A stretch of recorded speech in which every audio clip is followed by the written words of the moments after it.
So the art bar has been transformed to Fash. Is Fash somewhat classier? It sounds higher class. Okay, it's firstly it's a lot bigger than the art bar. It's probably about 3 times the size of the old art bar, and in the sense that it's our newest attempt. Yes, it's a bit classier. Some of our family and friends say our old club looks like an amateur attempt at a club, but this one looks very, very much more professional. So I think that applies to the whole club, including Fash. Yeah. And so what does Fash have to offer? Are you guys still going to be commissioning artists to come down? Yeah, I guess in terms of events, yes, I guess there will be plans for artists to come down and continue with design events that we did previously. But for the whole club, what we have in the Hip Hop Room BUM, we have commissioned artists to design wall murals. And actually, also with Fash, there are 2 wall murals that were commissioned by artists. On top of that, the Design Warriors art project, which was started by Bobby, our creative director, and Fang Studio. We've expanded on that. So now what we have is the Discopolis, which is actually, we have a few artists who design buildings. Yep, and that's in Fash. Another design element. Yep. So the warriors, the design warriors, tell us more about that. Actually, characters. You will see, I think the first thing that actually is very in your face when you walk into Butter Factory are all these quirky characters that you see. Yeah, and we call them our friends. Yeah. These are actually characters that are contributed from artists all across the world. Bobby started this project 3 months before Butter Factory opened in Robertson Quay. And he started like accumulating all these artworks. So when we started, we had about 200 over characters up.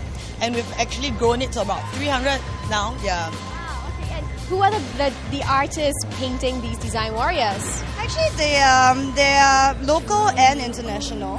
We send applications out to everybody who wants to submit. It's sort of like a gallery space, exhibition space for anybody who wants to join us. There are people like Devil Robots, Japanese artists, Toki Doki, Jon Burgerman. I think we've got some Pete Fowler ones as well, Jeremy Vale. So all these are A-list artists, but beyond that we have aspiring artists. And it's good for them because they get to showcase their work side by side, these international artists, so they're part of a bigger project. And with the Discopolis, what we're actually doing with Fash is meant to look like a mini city. So we have 3D skyscrapers and all that done up by artists from around the world, including Toki Doki as well, a few others. What we're trying to do is to actually make it like a mini city with neon signs and billboards and all that kind of thing. Yeah.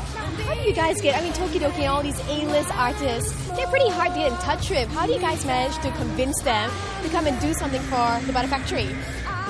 Are they friends of yours or? Yeah, I think when Bobby first started, he already had a database of artists or artist managers that he could get in touch with.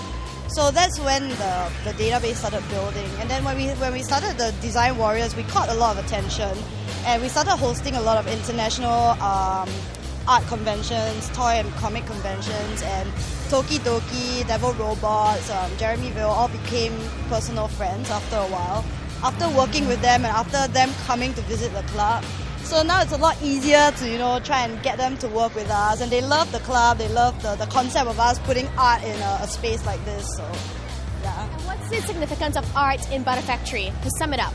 I think it sets us apart from the rest. I think like Yen said, I mean, the idea is that when you go in, it's not just a party place for you. It's there for you to admire the scene, to admire everything.